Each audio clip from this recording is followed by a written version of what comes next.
I literally just finished your documentary, Sink or Swim. Awesome. Well done. Well made. Beautiful documentary. Amazing challenge. Did you expect it to be a multi-year process when you dove into that? I'll appreciate you for watching it. Yeah, it was a lot. Wow. Yeah. No, like if you've seen the documentary, it was a 3 year process basically, or three attempt over 4 years.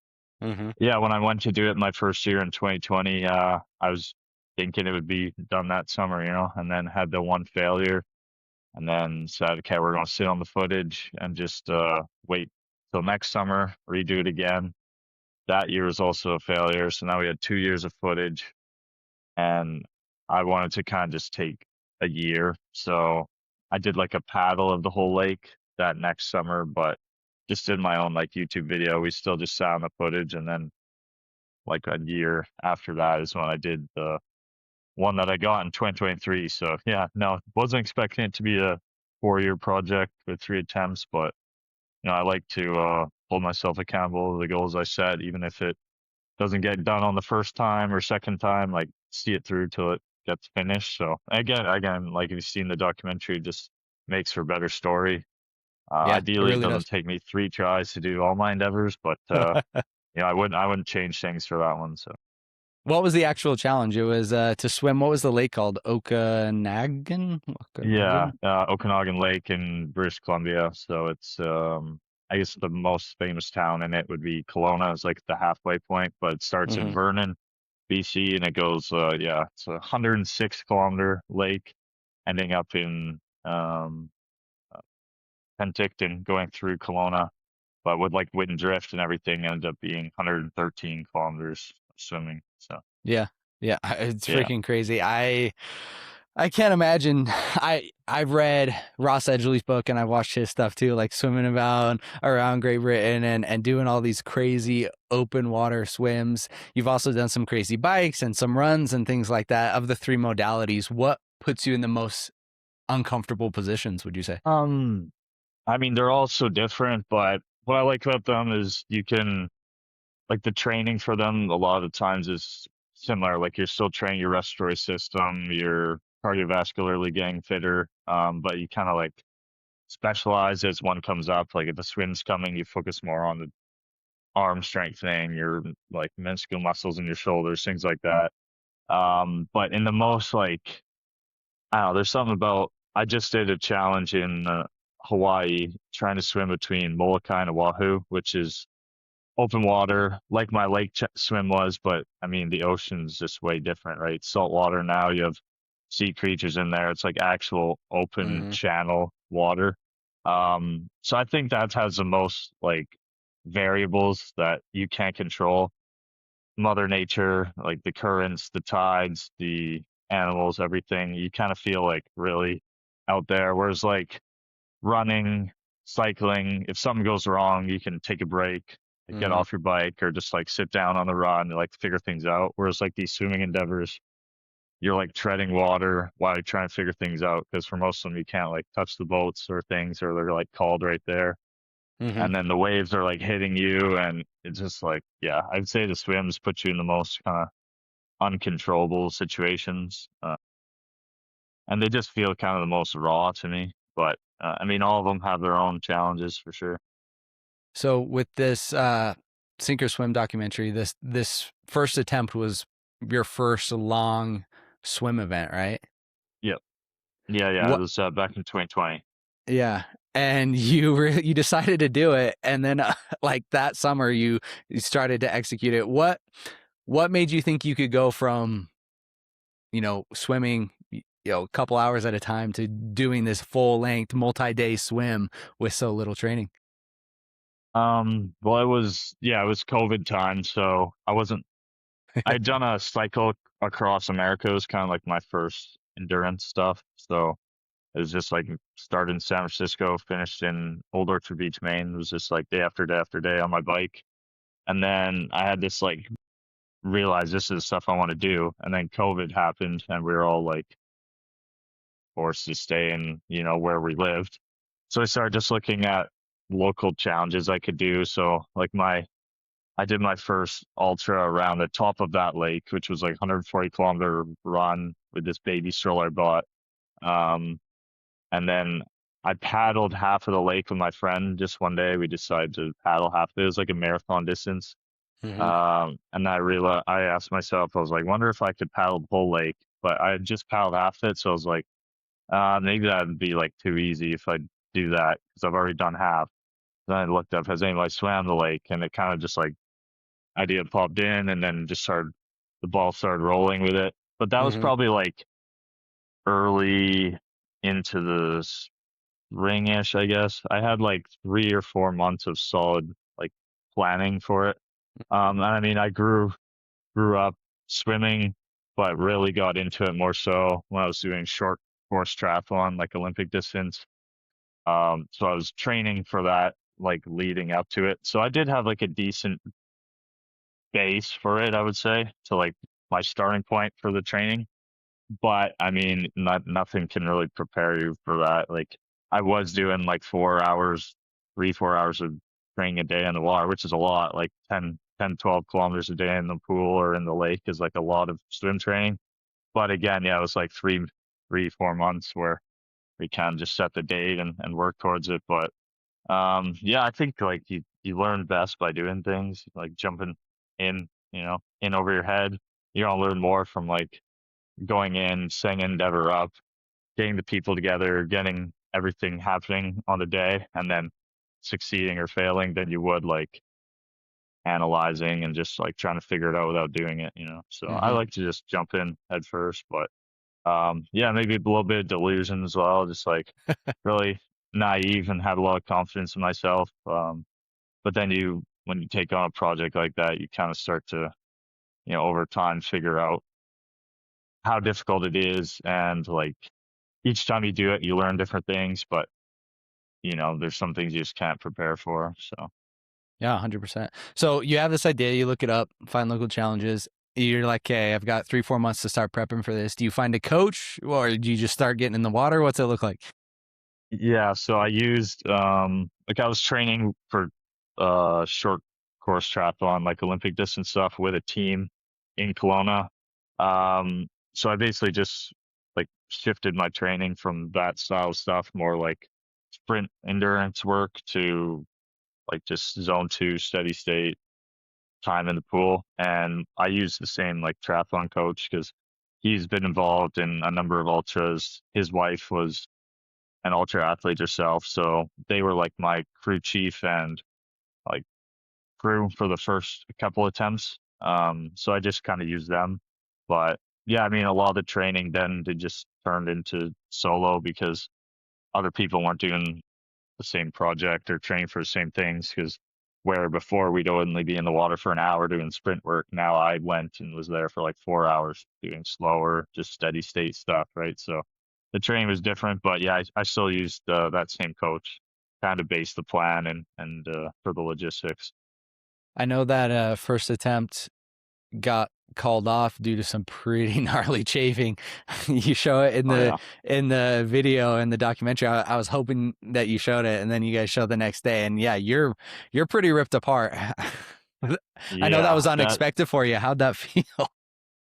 yeah, it was frustrating because like that first year, everything else, like the muscle, ligaments, tendons, my shoulders, everything felt great, and it was Hmm. just the chafing. And like obviously I thought chafing would be like a thing. I put like tri-glide on, I like used the same wetsuit I used for my triathlons, just like didn't think too much about that because like in my 10, 12-kilometer training swims, nothing ever happened. But Hmm. I think in ultra, like small issues become big issues over time, prolonged. So yeah, like 8 hours in, I started to feel the chafing, and then like I eventually at like hour 22 or 24, something like that, it got like excruciatingly bad. I couldn't even like lift my shoulders up anymore. On the lower Yeah. back, like I couldn't plane right in the water. Like my legs started to just like droop because it was so painful. Um, yeah, it was tough for sure. With that first attempt getting called, how did that make you feel? Like, how did you navigate that? Did you feel like you were quitting? Did it feel like a failure, or how did you look at it? Yeah, I mean, for a lot of these things where it's like a failure, obviously, like I learned a ton for the next attempts and all that. Like, obviously, I didn't even realize that was a possibility that you could get that chafe just from swimming. Um, but yeah, I mean, it's tough because yeah, I mean, you put all this time and effort and things into like one day, and you put yourself out there publicly, and you say you're going to do this thing, and obviously when you don't do it, there's a big letdown. It does feel like a failure. It takes like a time to get over that, especially because it's not one that you can like go right back out and do again. You have to kind of like wait a year to get the funding back for sponsors and support and like all this huge crew together and your training back, your body to heal. So it's like, yeah, it does feel like a big letdown, but at the same time, it was also the furthest I'd ever swam before. It was like just around 50 kilometers or 40 kilometers, I think, that first attempt, which is still like a marathon plus in the Mm-hmm. water's like huge swim that most people will never do in their life. So I did try and find the positives in it, but yeah, I mean, it always does leave a kind of bad taste in your mouth. And I would do things throughout the rest of the year to gain confidence back and put myself in more ultra situations and trying to like get my mind into that place where I could, next time be better off. But Mm. I think like, when it's not as much like you're quitting, it's like your body's gonna tell you. Like for me, I knew like it was just being if I just keep pushing, it's just being stupid. It's wasting everybody's time because I'm not moving in the water. It's just like Mm. being stubborn. I'm just like putting it on for show, basically, like to show that I'm still trying. But it's like you're not moving, like there's literally no chance. So you kind of gotta listen to your crew there. Like my dad called that one. He said, "Yo, you're done. We're not moving here." So you kind of How gotta do you, put faith in those people that like you trust enough to yeah. be able to make those decisions. So How do you look at these attempts that don't go the way you want to now? Are they still sting as hard as that first one? I know, like you just said, you were trying to swim, you know, the what is it? The Molokai, yeah, yeah, Molokai Molokai. channel, yeah. No, they definitely still staying the same. Yeah, I think especially the swimming ones, because I mean, basically everything I've done running wise, cycling wise, I've either done it on the first try or like at least the next try. Like I did Moab 240, my first time on that, I had an injury. I only made 100 miles, and then the next year came back and did it. All my cycling endeavors I did on the first try, but these swimming ones are like I've done now 5 like ultra attempts for swims, and 4 of them have been failures. So the only one that's been like a success was that third attempt in Okanagan. Then I took on the Molokai Channel in 2024. Got it's a 42-kilometer stretch between Molokai and Oahu in Hawaii. Mm-hmm. And that one I made it about 30 something kilometers in out of the 42. And I got stung by a bunch of Portuguese man o' war jellyfish. Again, like All that. they give you a neuro kind of toxin that makes it so your body can't like work properly. My legs were dragging in the water. It was just so painful. The current started pushing us away from Wahoo. So again, my dad called that one. And then just like a couple weeks ago, I went back 2 years later to do it again and started out great, was doing like 2 miles an hour in the water and then hit currents. So I traveled further in my first 3 hours of swimming than I did in the next 7. It was basically No. like swimming on a treadmill, like you're just Yeah. swimming and not moving in the water. And again, just like, yeah, was out there 10, 11 hours, and my goal time was 12 hours of finishing. And by 11 hours in, I was still way less than halfway. So Mm. it's like, that's again, it's one of those ones where it's like, yeah, I was live streaming it and you tell everybody you're going to do it and all this stuff. You put it out there publicly, and then, the day comes and there's so much money and everything involved and it doesn't go the way you want. It does feel like a failure, but I try and, again, just what else can I do, right? It's just Mm-hmm. Mm-hmm. move on to the next thing, trying to take lessons from it. Like, acknowledge what happened, what went wrong, try and combat it for the next try. But I just did like a 100-kilometer run a day ago to like just kind of get my mind off of it and like get a W back in the column and then just kind of work towards the next ones. But no, those failures definitely like fuel the rest of the things you do. And if I've started something, I'm going to do it eventually. It just again takes time to get the sponsors and the money and everything together to do some of these. Because like I cycled all of Africa from Cairo to Cape Town. It's like a 3-month endeavor, day after day after day. And this one swim in Hawaii cost more for one day than that whole entire trip. So yeah, Jeez. they're just different endeavors, you know. So Yeah. Why did it cost so much more? Do you have to get like permits or anything, or is it just like travel, yeah, getting boats out perm there? yeah, permits. So like for Africa, I just bought a plane ticket, fly there, and it's my bike and I, and like the only expenses you really have are food and accommodation along the way, which is, I mean, in Africa, these like countries like Ethiopia is like nothing, right? It's dirt cheap. Whereas like Hawaii, very expensive place on its own. Had to buy tickets for me, 3 crew members. You have to get the biggest expense is like the captain that follows you. So like a local captain that knows the waters, can read the currents and the tides, has their boat. Then you have to get people from Oahu to Molokai to go back over to Oahu during the swim. Just yeah, everything. The observers from like the swimming federations, permits from them, all this stuff. So yeah, it adds up for sure for What those was ones because what was getting stung by the man of war like? oh, brutal. It sucked. It was like yeah, already it was starting to the currents start taking us like if the island was here, they started Yeah. pushing us like this. Um, so it was hard to battle through it, and then I got stung. And like if I put a documentary out, like a short film on that attempt as well, the first attempt, and you can see like on it the stings. There, it wasn't just like one; they went all over.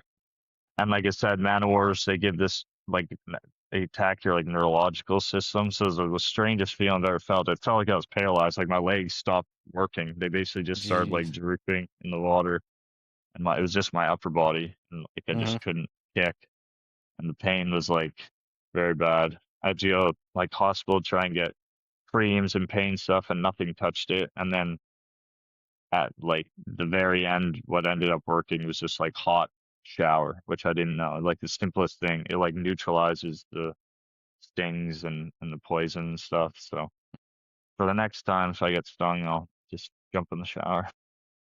When you got hit, was it like you instantly knew you were stung, and then it just stayed like burned for the consistent time, or was it like a gradual buildup? And then how long Uh, after you got hit did your legs stop working? yeah, so I actually didn't get hit until pretty far into that one. Fortunately, it was like probably like hour 10, 11, somewhere in there. Um, and I knew there were like possibilities, but because I'd been swimming that long, hadn't had one, I just kind of forgot about it. But it's like you're swimming, and then I felt this like almost angel hair noodle like stuff in the water. Mm, And then I took a stroke and it like wrapped all on me. I remember just like throwing it off. Immediately, it's like it feels like a sting, and then it's like, oh, like what was that? What was that? And yeah. then it starts to like build, build, build. So over the next like half an hour, it got way worse. Then I got hit again with another one, like all over my face, body, everything.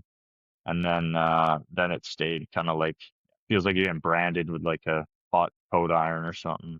So Jeez. yeah, it was not yeah, it didn't tickle, that's for sure. Definitely, And definitely was brutal. your dad called that one too. What was he seeing? What made him make that decision? I mean, obviously, him looking down on you and seeing that is a little bit different than you being in it. But Yeah, I mean, again, it was just like at that point because that when you can't touch anything, so they throw you for feedings like a bottle of water on a string. And usually you're supposed to tread water with your legs so you can like keep your head above water, use your hands to eat, do your nutrition. Because my legs weren't working, I'm now trying to like keep my head above water while I'm taking this. The swells started no. getting super bad. So then I'm swallowing the salt water while I'm trying to get my nutrition. And then I'm puking. So basically like the fuel that I need every 45 minutes, I was puking up. So now I had no fuel to keep going as well. And I was like, again, trying, but not moving anywhere. They could see I was even getting pushed back because of the current. So it's just like, he just made that call. It's like, yeah, it's not happening right now. We're all like, it's just being honest in that moment. Like, hey, Yeah. like, you're tough enough. You've swam this far before. Like, you have the capability, but if Mother Nature doesn't want you to that day, doesn't matter who you are. It's just not going to happen.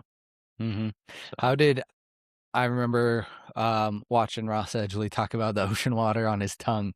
uh, Obviously, when he swam around the UK, he spent a little bit more time in the water. But was the salt water messing you up different than the open water lake swim?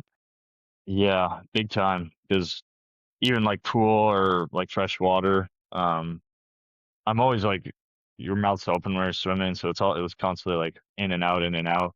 Hmm. Um, yeah, and I remember like Hawaii, especially, the water's very, very salty, which helps kind of with like buoyancy. It helps you float a bit better, so that's nice. But it Hmm. also, yeah, tears up your tongue. Like even this last time in Molokai, afterwards, you can like pick your tongue apart. Basically, it's just so raw. It's like the salt just destroys it. Um, so, somebody like Ross who's in it like day after day after day, like 6 hours at a time, 6 hours off, on and off. It's like, yeah, pretty brutal thinking about. Yeah, I've seen that video where it's, yeah, just peeling your Tongue's tongue like apart. falling apart. Yeah, it just happens after all. I'd be like, well, it's basically just like having a super salty glass of Hmm. water and then Hmm. just like holding it in there for like 12 hours. So it just, yeah. And again, if you start to swallow the water, then you're puking because like the salt makes you puke pretty quick. Hmm. So yeah, the ocean ones are tough. They add another level of just that Mother Nature is just like, Yeah, you, just another yeah, it's variable. brutal. Yeah, exactly. Okay, let's go back to the second attempt on this lake swim. The first one you fail from chafing, you learn. You get a sleeveless wetsuit and do some other things different. What goes wrong on the second attempt? What stops you there? Um, yeah, like, yeah, again, it's like you have all these people and everything, so you kind of got to choose like you have a weather window, but it's Hmm. more or less like you have the boat for 4 or 5 days. You kind of got to choose 1 or 2 days in a start period. And unfortunately for us, on the second attempt, British Columbia gets a lot of like fires in the summer, and Mm. we had a bunch of fires in that area, and the air quality was like the worst in the world the Hmm. day we did the swim. So I saw that. like the air quality index is brutal. You couldn't see like 100 feet ahead of you when usually you can see like kilometers and kilometers and kilometers, right? That's how you do your Hmm. sighting is you line up off the corner of the lake because the lake like zigzags, I guess, not a straight shot. So you're constantly sighting off of like the part that you're getting to. But Hmm. now all of our sighting stuff is gone. So you're trying to use the GPS and have the kayaks and boat follow basically nothing. It's just like Hmm. completely white. Regardless, we started it. Yeah, again, I made it probably about the same spot, like 40-ish something kilometers in. And that time, I just like randomly shoulder stopped working. This one, just like after, X amount of time in the water, just like I couldn't lift it anymore. Hmm. So I started trying to swim with, again, like one arm, to keep moving forward. But just like it was really storming and the wind was coming off the mountains and there was like ash flaming and flying and the waves started getting like way bigger as a Hmm. headwind. So when I was trying to cut through that, I was again just not moving anywhere. You would have needed like two arms to cut through it. Even then, it's like super hard. And I had one arm, and it was just like the crew. And again, it's like 24 hours in at that point, and they just knew like, yeah, it's just not gonna happen. So Yeah. yeah, How did that was that one. how did calling this one compare to the first one? Did it sting more? Did it sting less? What were you thinking at that time? It's yeah, they're like surreal feelings, honestly, when you have to like when it gets called, it's like, man, I can't believe this is happening again. Like you Hmm. put in all this work. It's like you feel embarrassed, all this and that. I know you put out like everything, all the effort into it, but again, you start to have those doubts now. It's like, well, the first one I had no doubts at all. It's like I'm gonna do it. It's just what it's gonna happen. I had no reason to believe I couldn't. And Mhm. after the first one, I had a little more doubts, like, oh, now I know what could happen. I hope the chafing doesn't happen, this or that. And then, but again, I'd never had my shoulder just like give out from the rotator cuff, taking thousands and thousands of strokes. That never happened. But we didn't have chafing on the second attempt, which was good. But yeah, we had the shoulder issue. And again, like after that, it's kind of why I took that year off after the second attempt from doing the swim, is because like I was like, man, I just don't have like I don't even know if I can do this. Like I don't know if I Mm. want to put the effort in to just like not be the boy who cried wolf, but like just be the guy every year that tries the same challenge and it doesn't go his way. Like I needed to really take time to take a break to work towards trying to figure it out. But Mhm. yeah. Yeah, you went after this one, you went and solo unsupported biked Mexico, right? Yeah, yeah, yeah. Mexico. Again, that was during kind of COVID times. So I had to find a country because traveling had started then, but it was all the like, you had to get that test and within X amount of time be crossing the border and then have a quarantine period. So it was just like a nightmare for traveling. So I looked at like a Mhm. country that was big enough where I could do like an endeavor, but not leave their border. And Mexico was like, big country as far as that. So yeah, I cycled from Cabo, San Lucas, up to Baja, and then down into Cancun. But I also hit the lowest point in the country and highest point in the country along the way. Mm. So that was like a cool one to do. But yeah, going through like cartel zones solo on the bike and all that Yeah, stuff. what'd that look like? What prep look like for that? How did you face? Were you just like, hey, I'm just a solo man. Hopefully they'll leave me alone, or what was the planning going on there? Yeah. Again, it's like you start these endeavors and I mean, I have the answers to certain questions, but not others, right? So there's some things you're just not going to have the answers to. Like you either are saying, "Hey, I'm going to do this and I accept the risks," or you just don't do it, right? Because you're never going to know who you're going to run into on any given day. You're not going to know. But yeah, I mean, I was prepared for any situation if it happens to defend myself. You just hope for the best, and I mean, do everything you can to de-escalate or to put yourself in better positions. But Mhm. yeah, it was sometimes just like people have tried to steal my stuff. You have to like stand up for yourself or Mhm. um oh, that one I had like 71 or 75 flat tires along the way, just insanely brutal. Like every day my hands were raw from changing flats and Mm. like every endeavor is going to have issues that you're like you can plan as much as you want and then Mhm. on it you're like, oh, this is like the theme of this problems we're dealing with for this one. And everyone's going to be different. It's like this, you have the start and the finish, and it's like I know I can do it, but it's just filling in the blanks, and something's going to happen along the way, but you don't know what it Mm. is. It's just like starting and figuring out day by day. But I think it's like kind of like metaphor for life. All these things, it just shows you how to stay Mhm. present, just focus on the thing you're on. I think it's like for the swimming, like the kilometer you just did doesn't matter anymore, and the kilometer ahead doesn't even exist unless you get through the one you're on, right? So Mm. it's not like a 106-kilometer swim. It's like you got to do a 1 kilometer swim 106 times, or it's like Mhm. I got to get through today on the bike in Mexico. Then I can worry about what's next, what's next. So it's like keeping things piece by piece is important for those. With the bike through Mexico, what was the how were you stopping at grocery stores trying to get food? Where were you sleeping? Were you sleeping on the side of the road, have a Yeah. tent? What was the plan? So I had, yeah, a tent to use, but for the most part, I'd try and find somewhere. Again, they're not like hotels like you'd usually be used to in America or Mhm. Canada, places like that.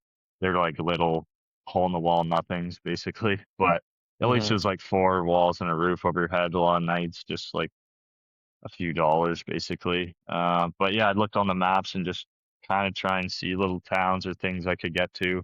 That's a Mhm. manageable distance for that day. Again, when you're having the flats and things so much, it really like takes an impact on how quick you can do it. Mhm. But yeah, it was basically just like I had my tent if I need to use it, and I did use it in some points along there, Mm. but there were definitely times where it's like you don't want to be out camping with like the people that were around. So Mm. yeah, I'd always try and get in somewhere if I could, but sometimes it didn't happen. So you had to find a spot to just make camp for the night. But At this point, after doing and completing this bike across Mexico, are you still in your head? Like, do you already think you're gonna do a third attempt at the swim, or have you? for the swim, How are you thinking about yeah, the swim? yeah, I mean, you got a lot of time while you're solo cycling. Like, I don't really Mm-hmm. listen to music while I'm riding and stuff because you need to be able to hear the trucks and the cars and like whatever's happening. So, yeah, I mean, it's a lot of time just spent thinking about, things that went right on the swims or the other endeavors I've done that have went right, but also the swims that went wrong, and just a lot of time thinking about it. Yeah. So yeah, I think during it, like, it gave me again a lot of confidence to take on this like massive endeavor because you think like the swim is, let's say, a day or 2 days straight, whereas like Mm-hmm. the Mexico trip was 51 days, and every single day you're pushing from 8 to 10, 12, 14 hours on the bike, right? So it's like you get a lot of confidence because you've done a bunch of these things in a row. Um, and it's a big success. But again, it's a different endeavor. It's a different type. There's kind of, I think, two types of ultras. It's the ones where you start the swim endeavor, let's say, or like a Moab 240, where you start and then you go straight until it's done, whether that be one day, 2 days, up to a week, Mm-hmm. or you have like the bike style ones I did, or let's say like Ross Edgley's swim, where it's like shorter efforts throughout the day. And you get to rest at night, let's say, but it's day after day after day.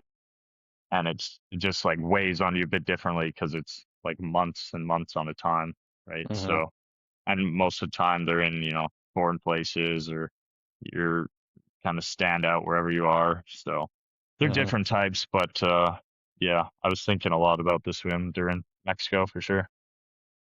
So you get back, and then you break your foot. You get ran off the road. Yeah. Yeah. So I think I was actually debating doing the swim that summer because Mm. I got back from Mexico. I think it was April. And then I was thinking maybe like May, June, July, August, and Mm-hmm. maybe in August I'll do the swim again.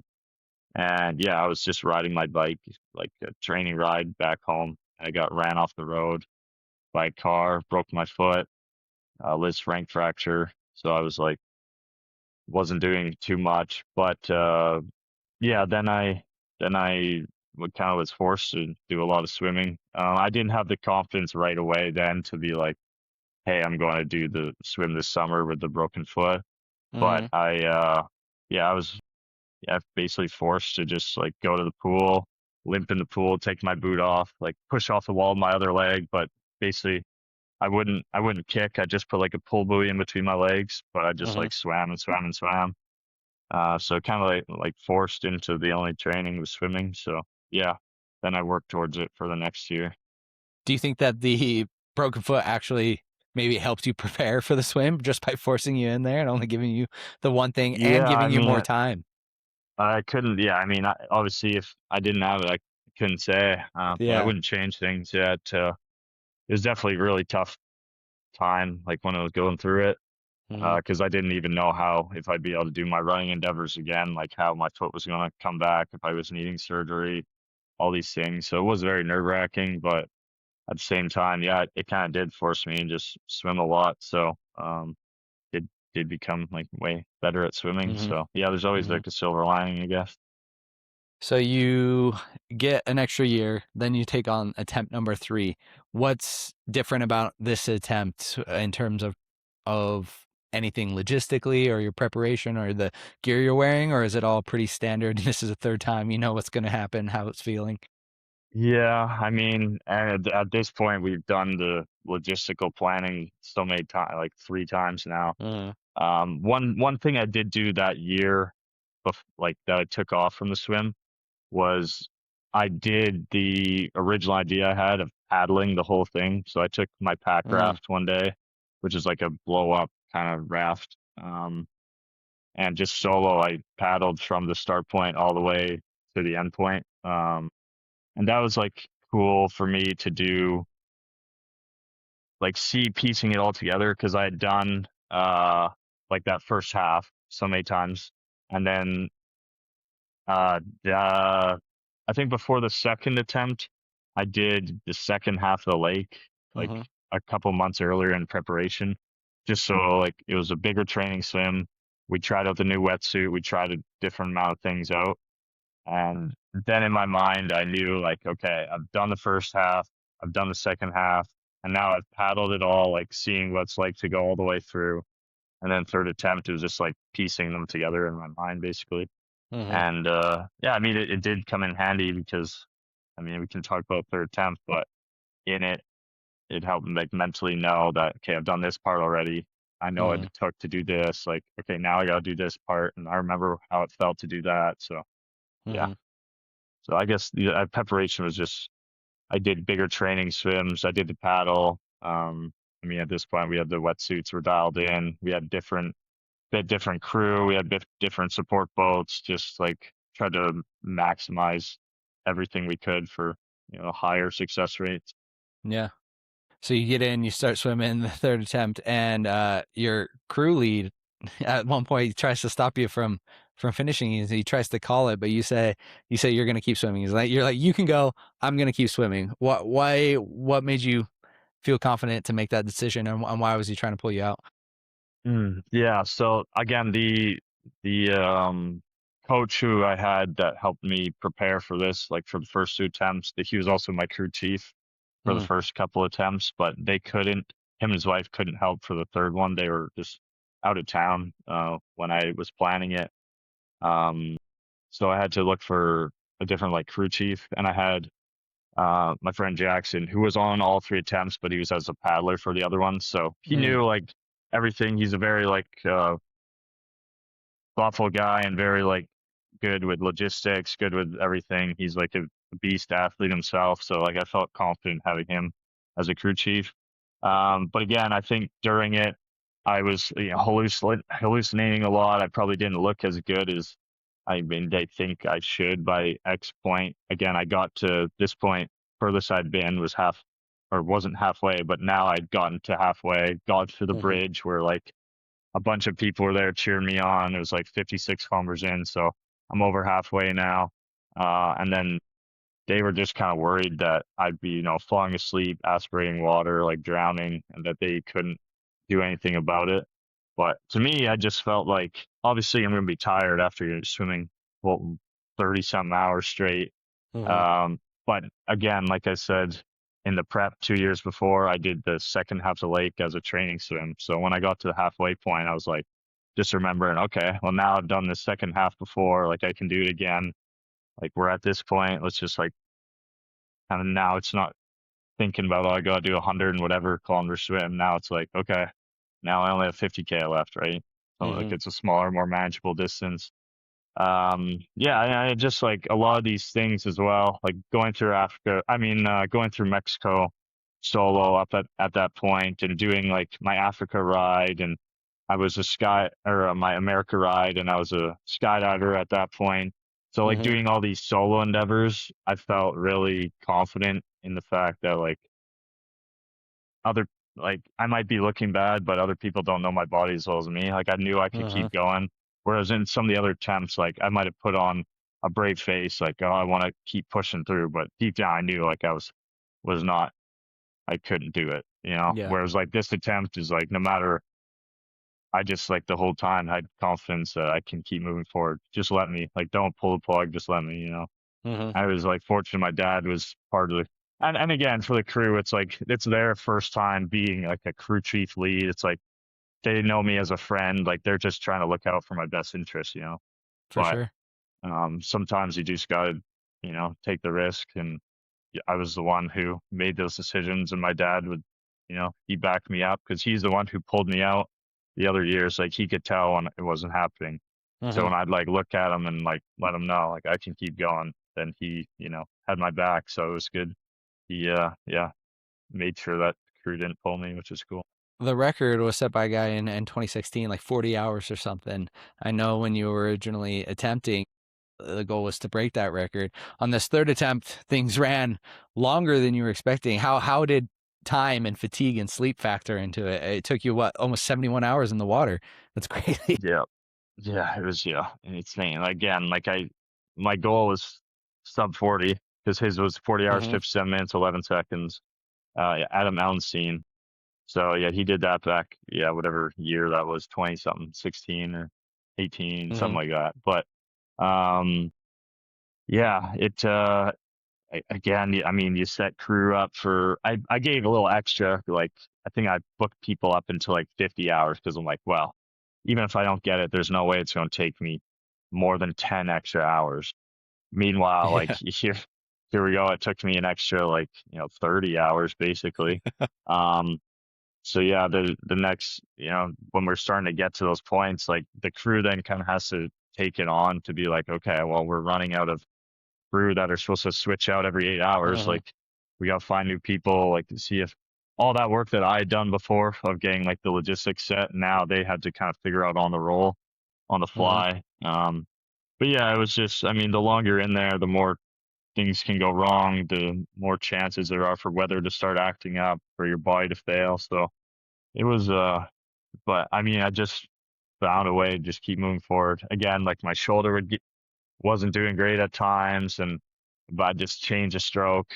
And in the lake, it's a little bit different than the ocean because, I could, even if there was rough waves or things, I could still try and like battle through enough until I could get to a spot where it wasn't, Mm-hmm. killing me. But in the ocean, like my Molokai one I just did, it was literally like sprinting, swimming basically, Mm. and not moving at all. So, I mean, the lake, it was lucky that I could, move slower at times, but still keep moving forward.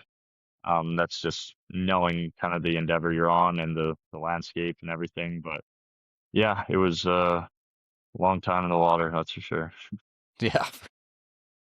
You get to the end. You walk out. What are you feeling? 3 attempts later, 71 hours in the water. How Yeah, are you feeling? just surreal. Like I thought about that beach, and there's like a boat there, a big like it's called like SS Sycamoose Heritage. It's just like a big restaurant style boat, and I thought of coming up on that beach so many times. I've been to the finish, like visualizing it, and then yeah, it finally happened. It wasn't the way that I was expecting it to, but I think in these ultra things, like you have a vision of how your finishes are going to be, and it's never how they are, but Mm-hmm. it's exactly how it's meant to be for you. Mm-hmm. Yeah, an early morning, about like 4 a.m. Had all like friends and family there, and people that had been a part of the journey for all these years, and random people because I was in there so long. Like the news got hold of it, and we were raising money for Mm. charity, so it just became this huge like community thing. Tons of people showed up. Like when I was going on the swim, there was like kids camps with like 100, 200 of them out on the docks, like cheering me on. And then finally getting to the end, people came out at like, yeah, 4 in the morning, come sport, and I banged some push-ups out, and then came up, and it's just like, yeah, it's surreal. It's just like, wow, it's done, because it almost like it becomes your life. It's like all I do and all that matters is swimming and moving forward. It's like the only thing in life that matters right now. Mm-hmm. Car insurance doesn't matter. Like nothing matters, right? Except moving forward. So when it's finally said and done, it's just like surreal. You just like, now what type of thing. But no, Mm-hmm. it was like, felt like a huge weight finally got lifted after finish that. Do you fall back and pull on, finishing that swim with things like this Molokai recent attempt where you DNF? Are you able to like look back and be like, hey, I've been here before. I just got to keep showing up. Yeah, literally had like the same kind of feelings that I had after my second failure in Mm-hmm. the Okanagan swim. Like, yeah, just like surreal feeling that's like, man, I can't believe this happened again. Like, I can't Mm. believe, you put the time and effort into training and all the logistics and planning and money and everything, and then it's happened again. So yeah, Mm-hmm. I think like immediately I thought back to Okanagan. I was like, well, that one took me 3 tries. As Mm-hmm. much as you don't love to say, man, it takes me 3 tries to do something, it did.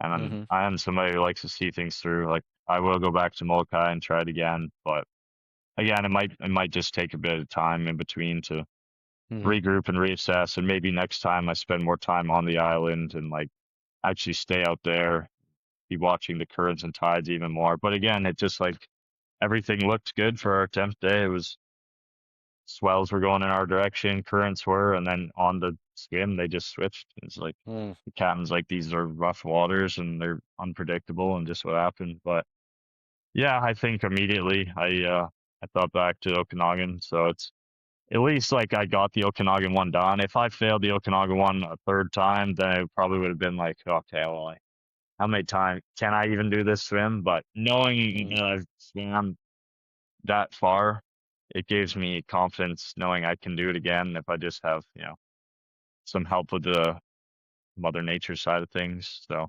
mm, yeah, but I thought about it. That's when I base like a lot of things off, is thinking about how that made me feel, and it's probably one of, if not the best moment of my life, finishing on that beach. So mm. it's yeah, definitely one I can fall back on. With these big endurance events, these swims, these bikes, these runs, what are you looking for? What are you hoping to get out of them? Why even do them? I think it's just about passion for me. I love being like a storyteller, and it's just I've been, you know, in different forms of work and in schooling and everything, and been at points in my life where I just like had no motivation or effort or anything even to get out of bed in the morning. And then finding something that gives me like I can get up and, like going across Africa cycling, I can, Mm-hmm. after a 12, 14-hour day of cycling all day, going through like these war-torn countries, like just protecting yourself, eating terrible food, sleeping with bugs, I still have the energy in the morning to like get up and fulfill something that like brings me purpose.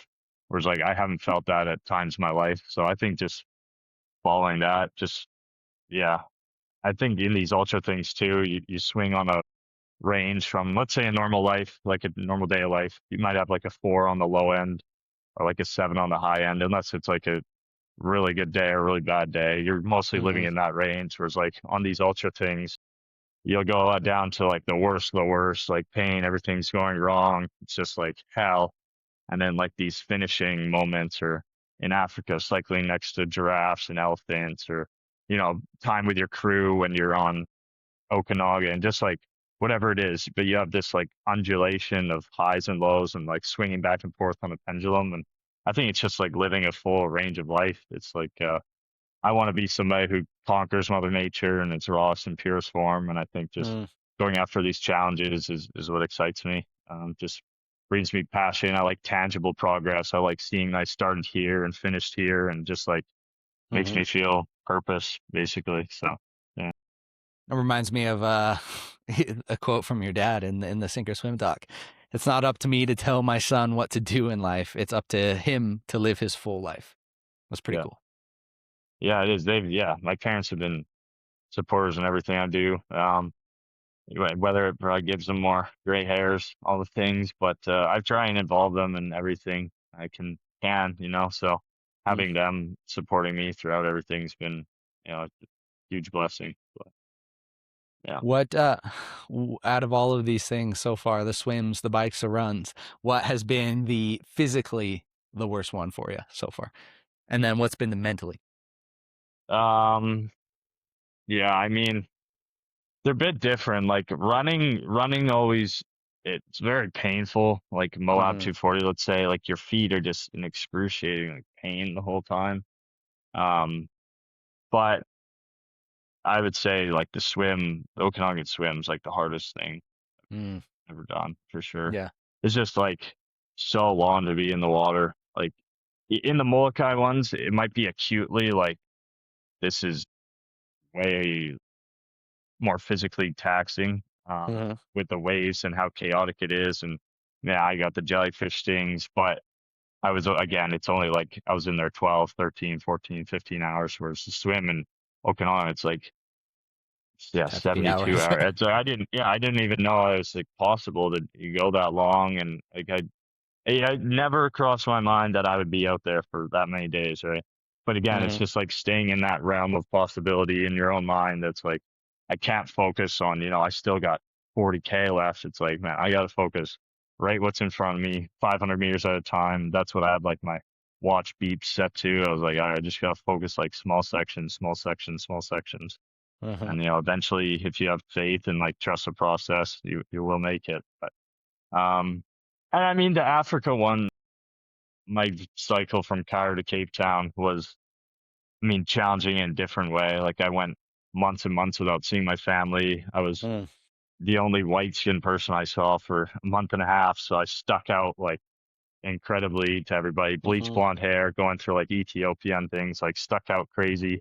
And you kind of do like, you might see people all day, but you do feel a bit alienated. Like it's even kind of lonelier because mhm, there's so many people around. And then just like months of eating bad food and like, because I'm celiac, so basically whatever I can find, like cans of tuna, mm, just like whatever, bounty bars, just like anything I can get my hands on, cans of pineapple. It just all like weighs on you after a while.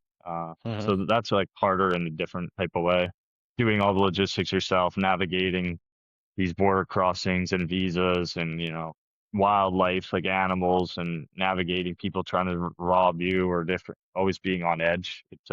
mm. It weighs on you differently, but like acutely, the hardest thing I've ever done is definitely that swim. Since attempting and doing all of these things, let's say early 2000s, 2001 to now, do you feel like your mindset has shifted? Do you feel like you're more mentally tough or you look at things a little bit different? How has these affected your psyche and the way you look at life and yourself? Yeah, I think was that saying that like the hardest thing I've ever done is the hardest thing you've ever done, whether that's, Mhm, cycling solo across Africa or I mean the worst thing that's ever happened to you is the worst thing that's ever happened to you. So whatever that is for you, it'll feel like it's a big deal, right? But doing all these things and going through this voluntary adversity, I feel like it gives you the tools to combat involuntary adversity when it comes. I think it's cool to like be able to choose the hardest things that happen to you, right? Because when other stuff comes in life, then it's like kind of water off a duck's back, right? You can navigate things differently and better. So I definitely feel like I've gotten better at, you know, being competent in situations, like thinking logically about stuff. Um, mhm. yeah, just like being grateful for what I have, like my personal like brand and motto is Comfort Breeds Complacency. And like to me, I always like to keep doing these things and not live off the ones I've done in the past because, it is easy to like come back into your normal life and get comfortable, with the bed you have and the nice food and everything. And like I remind myself and I learn the most on these endeavors, but they take effort to step out and do them. Like they're uncomfortable. They're not like fun a lot of the time until, there's highlight moments, but I mean 95% of them is like a slow slog that nobody sees. So, Uh, but during that, being grateful and like when things are going wrong, being able to be like, hey, you know what? I have the ability to be out here. I can see, I can walk. Like, there's so much to be grateful for still. So I feel like when I'm back from these endeavors in between, I've taken a lot of that gratitude into like everyday life.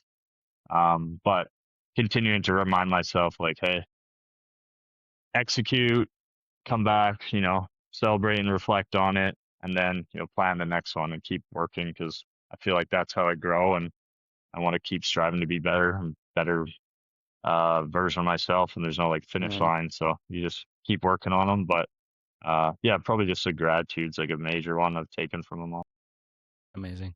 How much of your day do you currently spend training, would you say? Yeah, it depends which endeavor. But probably like 2 or 3 hours a day, like depending what I'm doing. But either if it's weight room or yeah, running, cycling, swimming. I also do base jumping. So I saw whether that. that's skydive training or if it's, Yeah, other things, but yeah.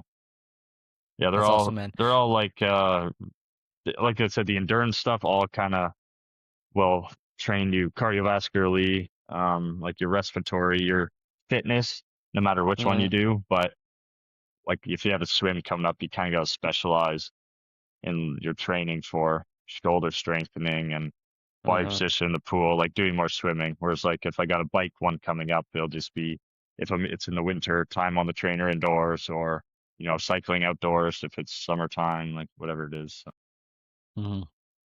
Well, I know you just had this open ocean swim attempt, and yeah, I don't want to be that guy. I don't want to be that dick to say, "Hey, what's next?" But do you have any idea what's coming or what you're yeah, planning?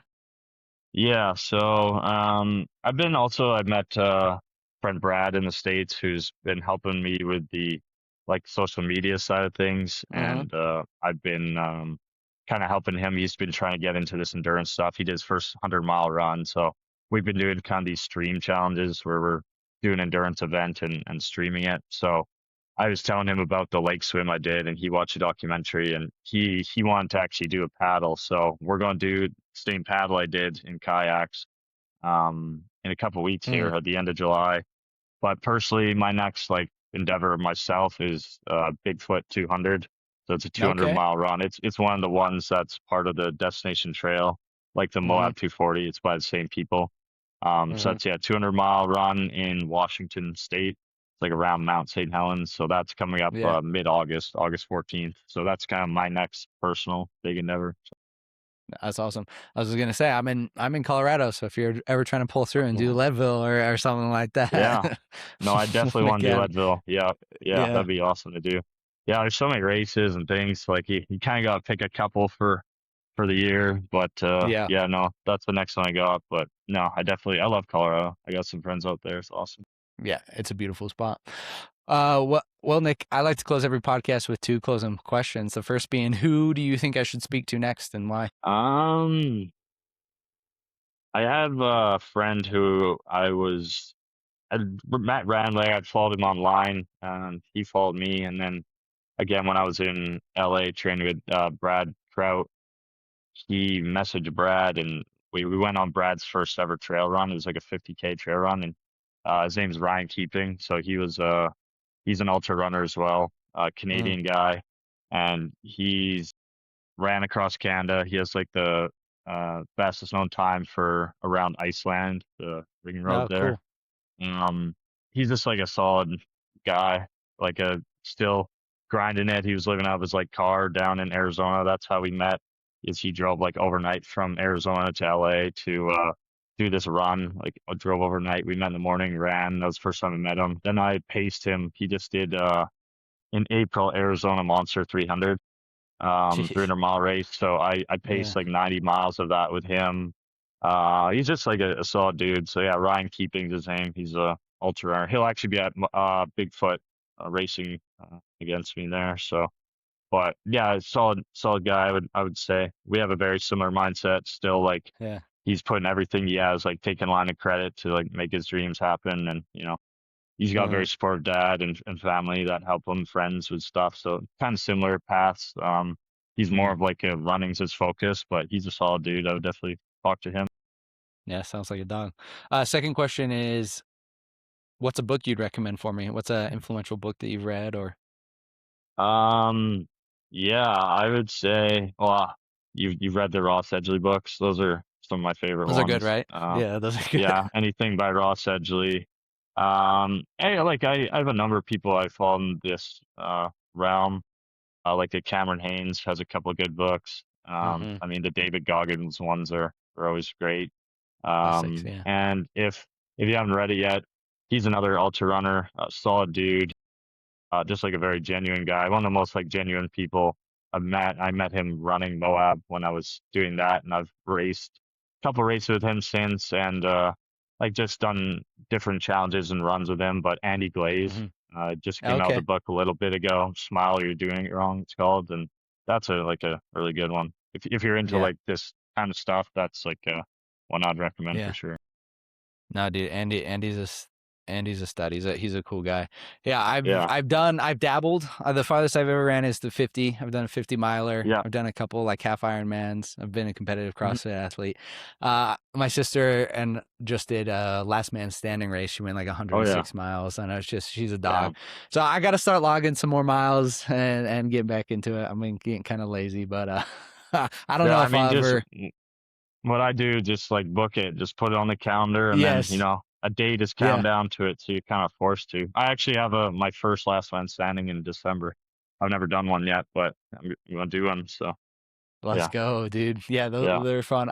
I actually have one for the like middle or end of September. It's like 100 miler. It's nice. like the Pony Express 100 miler in southern Utah that it's on my Yeah, calendar. So you're right. I can either show up and do it untrained and be in a lot more pain, or I can train and try to yeah. do good and then So that'll be in be less your pain. furthest. that'll be your furthest run. This Yeah. one. Oh yeah, by far, yeah. Let's So go. I Oh gotta yeah. prep the knees. On that Yeah. 50 miler, I did me and my 4 younger siblings, so there were 5 of us, signed up and did our first Ironman 70.3 last September in Okay. Santa Cruz. It was a fun. Nice. And then me and my sister, like 20 days later, did a 50 miler. And the furthest I had ran was that in that 70.3, that Oh, the half. that half Oh marathon. yeah, half marathon. Yeah, so I just Yeah, a went little from bit of a that jump to for sure. yeah. I feel like My that's a knees were good way to killing. do it though. Just take the leap, and then like now you can at least do 50 miles, right? So Exactly. Yeah, I skip the completely agree. marathon Just distance.